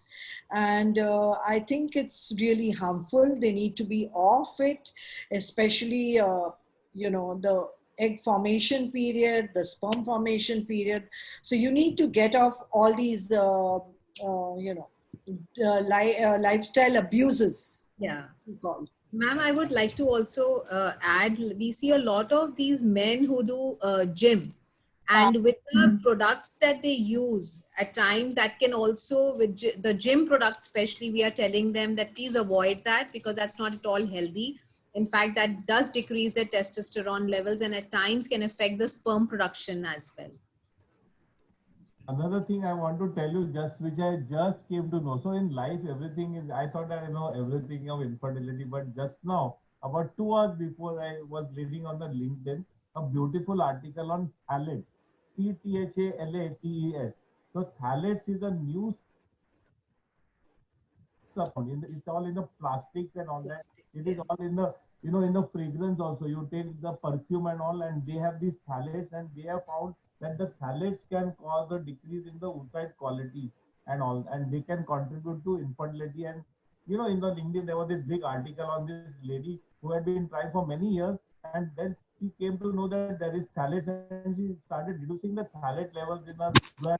Went and investigated everything, and there's a lot. Then there was an interview of a big researcher in United States who has done a lot of research on phthalates influencing the pregnancy outcome. So basically, what they are all saying is that if you do live pure living, which we never can do, but if you can do, you'll be very happy, stress-free, have a nice slim body, do exercise, eat good food, not get exposed to all the toxins of, which is This is the ideal world. It can never happen. No, I think we should avoid the perfumes and use the ittar. Yeah. You know, that original from Right. the plants. So that's what I'm saying. So they were saying that you must change the perfume, and they have said that you can use other things which are not the fragrance. Yeah, don't have chemicals.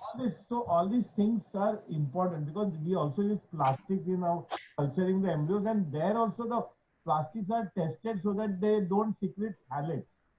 So these are all important parameters at the macroscopic level and the microscopic level in contributing to pregnancy. So this was the new thing which I really learned just 2 hours before I joined your symposium. I mean, if pregnancy happens simply, then you don't know. But when things don't work, then you really have to do your homework and try to get as pure, as natural as possible. So the knowledge helps. The next question, we have 2-3 more questions before I think, good number of questions. In fact, we have good number of viewers, good number of questions who had been all through with us. We are really thankful to all of our participants. Really appreciate. The next question that we have is it safe to undergo treatment in COVID times? Basically, undergo treatment or IVF, as we can say. I think we just discussed that a little while back. Sir also mentioned the precautions that are being taken, right? So, that the egg, the sperms, and the embryos are safe. Okay, because the receptors which have the virus, that is ACE2 and the TMPRSS2 receptors, are very less on these. They are present very less on the zona. So if you do a lot of washing and all, these are absolutely safe. In fact, there's a latest one which I read, Rishikesh, August 2020 fertility sterility, which says that the semen does not contain COVID virus. So basically the question in everybody's mind is, are the eggs, sperms and embryos safe from COVID? And I think so far, whatever studies have come, we know that it is safe, and all the procedures, we do frequent washing of all the sperms, the eggs and the embryos, and that would really clean up the virus. If at all there is a theoretical risk, so far it has not been found, and it is completely safe. And the lab, I feel, is the best part because it has air filtration units, virucidal filters and all. So our embryologist is the most protected person in the lab, and your gametes are in that lab. So I think people should not worry, and COVID-free IVF centers is what we are striving to be, and we have very much tried to be and have achieved it, I think, to quite an extent. And we are doing COVID tests. So before they enter, so there is a thing, 3-4 things that we have to do. That we have to do a triage. There's a questionnaire has to be entered. Then the COVID test is done by the patient, and not only that, our staff is also told to do triage and all that. And sometimes, like in some of the staff, now that the government policy is more liberal in testing, we occasionally would, if there's any doubt, test the staff as well. So we have walled off, so to say, and we don't do pickup if there's a positive. So even if on the 9th day of the cycle stimulation, if husband or wife comes positive, we will cancel the cycle. And we will help them, because we will tell, don't worry, the money that you have spent, we will see that you will give you a good discount in the next cycle.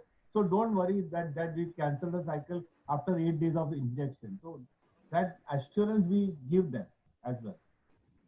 That's great, sir. Thank you. I think it's a very relevant topic, question for in our today's time, basically. The next question, I'm sure Dr. Minu covered it, but still just, if you can quickly talk about it. Can you talk, Umu Jalloba from, she has asked that, can you talk about the preparation of the endometrium before the frozen transfer? I'll repeat. Can you talk about the preparation of the endometrium before the frozen transfer? Yes, definitely. See, endometrium, as I was showing in the slides also for the viewers, that it is one of a very, very prime importance for us. So any patients, first of all, the very first look that we look is through a 2D ultrasound. We try and look at from the 2D and the 3D ultrasound whether there is any pathology which is sitting inside the endometrium, number one.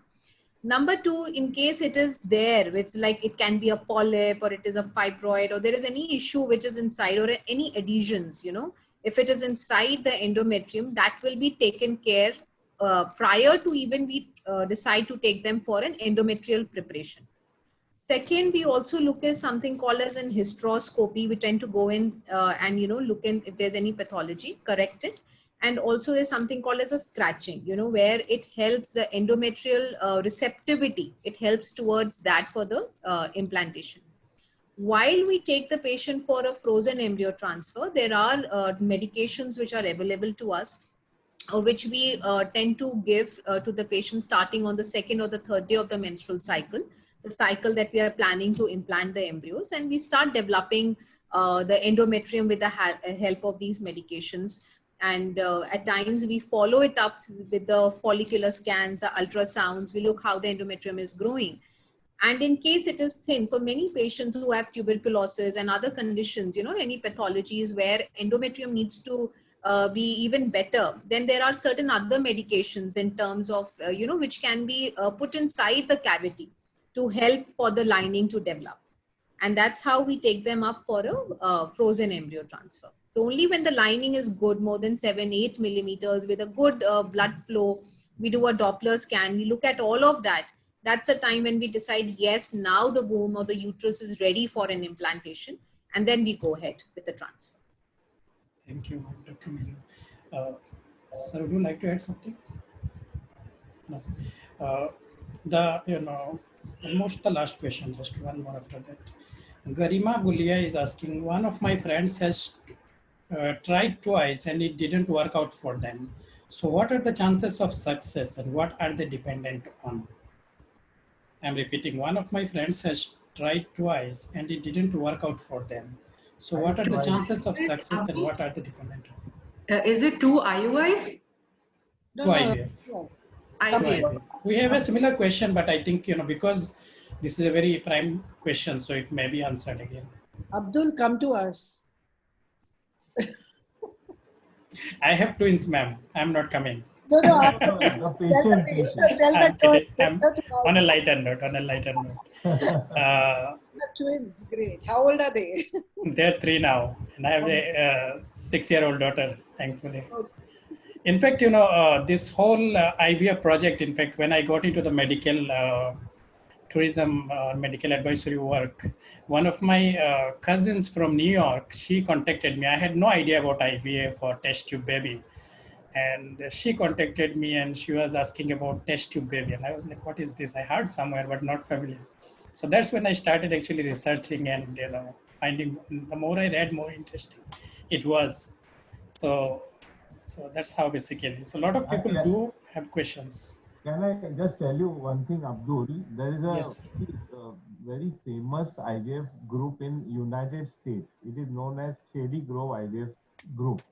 Right. We have which we are in our country, it's not allowed by medical council, but in United States they are very capitalistic. So they have a money back scheme where they say that if you don't become pregnant in 6 IVF cycles, we will give you the entire money back. So if suppose the 6 IVF cycles are costing 10 lakh rupees individually, they give a 40% discount and they will say you give us 6 lakhs upfront, and in that 6 lakhs we'll do 6 cycles. If you don't become pregnant, all 6 lakhs will get back. Because they have found that by life table analysis, it takes, suppose there are 100 people, it will take them 6 attempts for nearly 95% people to become pregnant. So by taking the money up front, they commit the patient for repeated cycles. And they have also done an analysis where they have shown that many patients have got insurance cover. Means the insurance is paying for the cycle, but many of them, they do one cycle and they don't, despite of having insurance cover, despite of having monetary cover, they don't come for the second cycle. So the counseling of the patient is very important. That listen, this is a cycle which is a spectrum. You have to understand that in 3 attempts, you will get 90% chance. And yes, if you are bad luck is there, and you in 3 attempts you don't become pregnant, you are in the 10% who don't become. If you do 3 more attempts, 9% more chance you will have of getting pregnant. And of course, if you still don't become pregnant, you can go for adoption or third party, go for egg donation, whatever. So this counseling is very important, and this counseling is important for all our Indian patients also. They need to know this counseling properly. They So, don't sir, would not counseled, and then this they become unhappy. They say, "What is this?" People sell their jewelry. That's why now whenever I get a patient who is not affording, now we don't like to. No, Nandita, we feel so bad because we know that they are spending they loan their jewelry and do the cycle. Yeah. You understand, and that's why I wanted to. Even in another interview, I was telling that our Ayushman Bharat scheme, they should allow all the BPL patients should be, and they don't need to do any IVF centers. There are 3,000 IVF centers in India. Each one of us can do 1,000 cycles easily. You do, the government, and if there is a poor patient, our unit will do it for 60,000-70,000 rupees. I'm telling you. If there's a BPL patient, I will do it for 60,000-70,000. Not, of course, in North India, I can't do it at that. But in our Western India, we can do it because in North we can do a cycle for 90,000 or a lakh. But in Western India, we have self-stone centers. I can even, me and Dr. Nandita can do a free cycle also. That's much power. Thank you That so is much. the power of a doctor. A doctor can give treatment which no other person in the world can give. And I always say that we are even better than the businessmen because we can give a treatment. The power of giving is so important for us. When Nandita? That's why we don't like EMIs also, Abdul. A lot of times if the patient fails, the cycle has come negative and they're paying every month for that cycle. It's very, very traumatic. I mean, so many people came to us and offered us these schemes. I have just not taken those schemes for this reason. See, we cannot make everybody pregnant. It takes time. So you need to understand that. And remember in the COVID times, one patient paid money for freezing, and the next day she called up and she said her husband has lost a job. Can you refund the money? We refunded that money. Yeah, I know. We have to be kind. I think COVID times have come to such a situation. You have to be kind to everybody. Very true, very true. And in fact, many people, when they actually think about IVF, I mean, many gynecologists even today don't really have much idea about IVF. They do not really recommend. Many of them will, keep on doing tests, diagnosis, and everything, for years. So right? Yeah, results are not good. But so until the patient comes to you, they have been to a treacherous journey altogether, already. Abdul, now the things have changed. When we started IVF 30 years back, there was hardly any referral. Now a lot of gynecologists are referring. The mindset has changed. They have understood that IVF is a good technique, and the things are now becoming better. And most of them are now doing a good job. I will take just last two questions. One question from my side, actually, this has not been asked by any participant, but we do get it, and very important question. Many patients do have the concern that, how do I know, how can I be sure that the sperm or the egg is mine? I mean, what is the, What's your favorite question? No. Basically, we have got what is known as a witness system in the lab. We are now changing also in the next 1 year or so. All the labs will become electronic witness system. So there is a electronic witness system also which is available. So we are now in the transition phase. All the labs, we were actually going to arm all the labs with the electronic system. But there is a fear in the electronic also. If there is a wrong tagging at the beginning, there can be a problem. So I always believe in a mechanical system. So mechanically, all the steps are witnessed by two individuals. So right from the egg collection, so signature is also given. That's called a witness system. That is in place. And see, ultimately now there are so many rigorous kind of steps that are in place that still, so the chance of a mistake happening is 1 in 30-40,000. You understand? But that's like how a plane is landing and you crash the plane. So that is like, it's like that kind of catastrophe.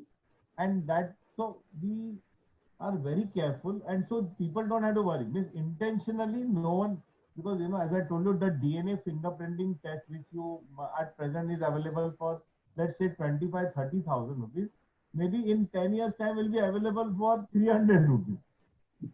You understand? So the DNA fingerprinting test is there. So, I mean, no one is going to do any mixing and all unless there's a consent. So, and as I told you, we are going towards, there's no fun in giving a pregnancy with a donor form.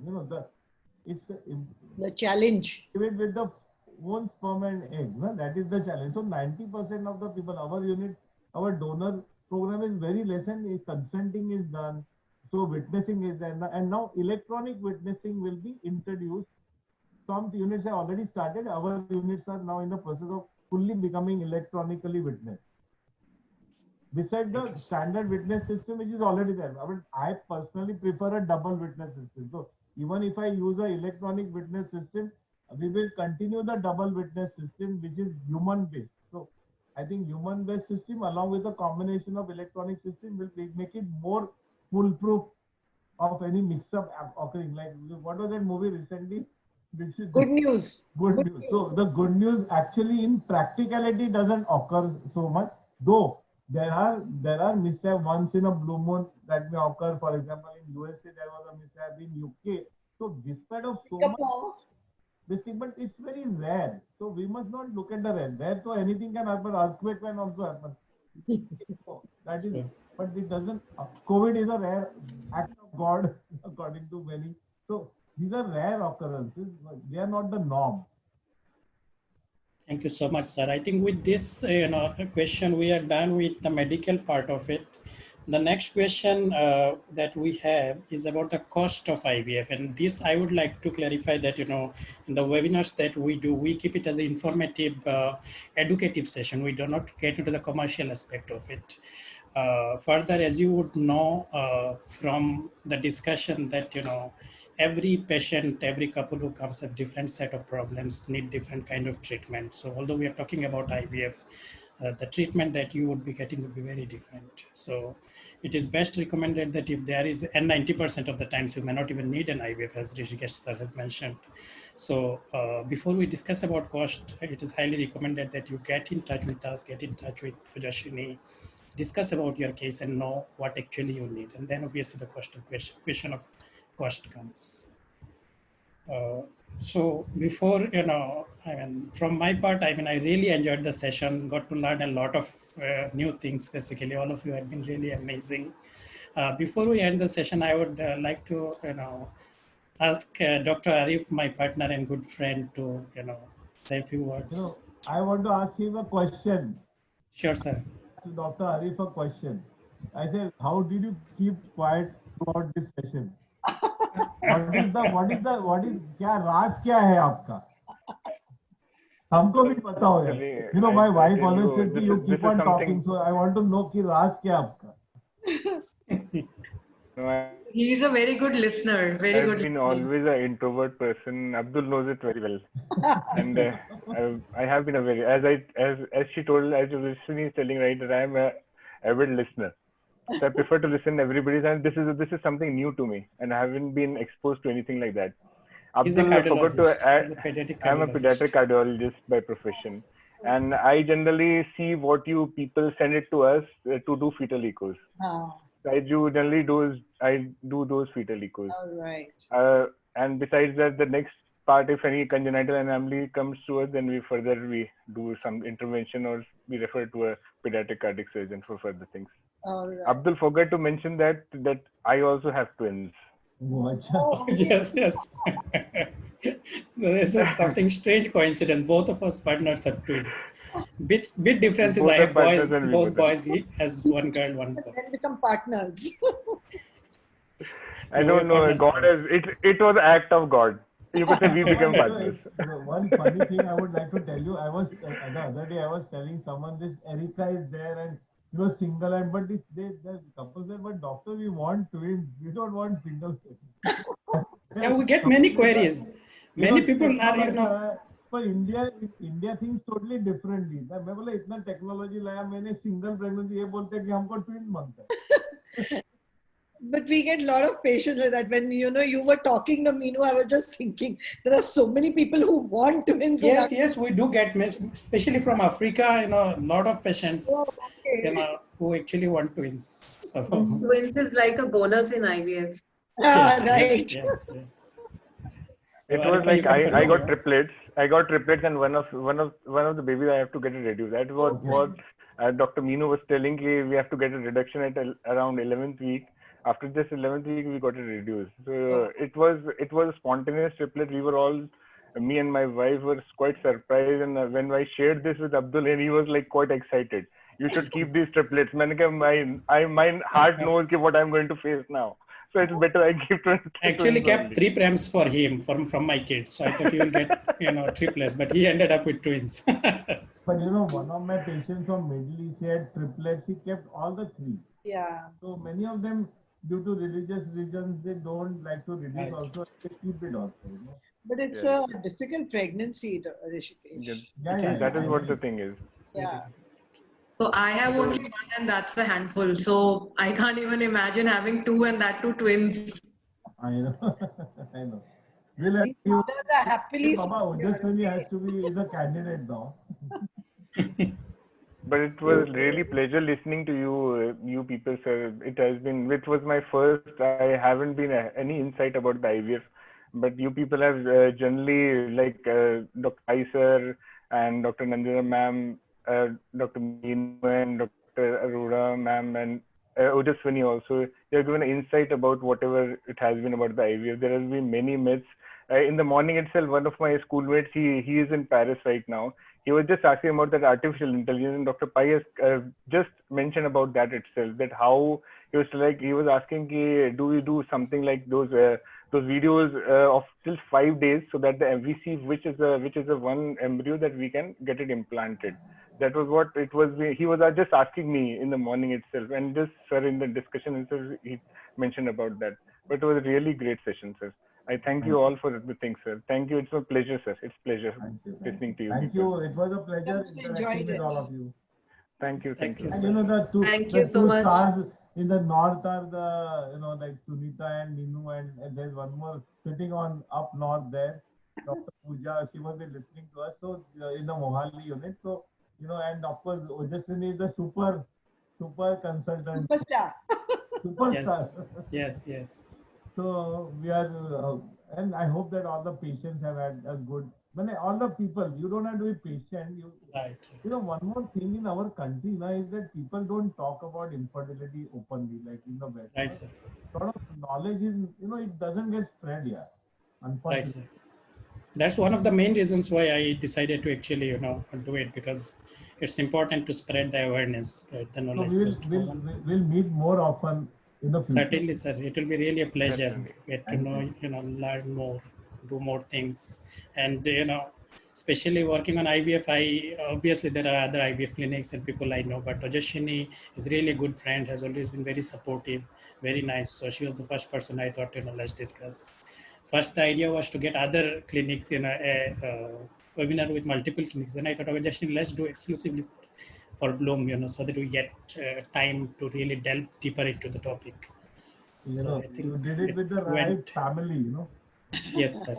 Definitely. Certainly, sir.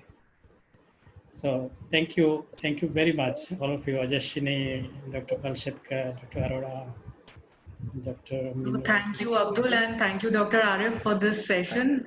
And thank you, sir, ma'am, Dr. Sunita, Dr. Meenu. I think And it was special thanks to all the participants. There have been a lot of participants. It's a very niche topic. I was really kind of apprehensive that very niche topic. We may not be having a lot of people, but at any point of time we had a very significant number of people who were present. Even now I see despite over 2 hours we have almost 20-25 people there. A lot of questions.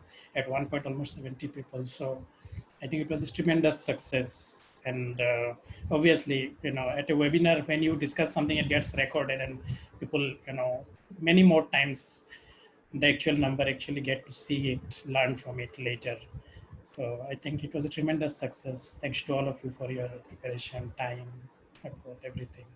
Look forward to doing more of things like this. Thank you so much. Bye. Good night. Good night, sir. Good night, everybody. Good night. Thank Good night, you. everyone. Thank you, Ojaswini. Thank you, Dr. Arif. Good night. Pleasure. Very good.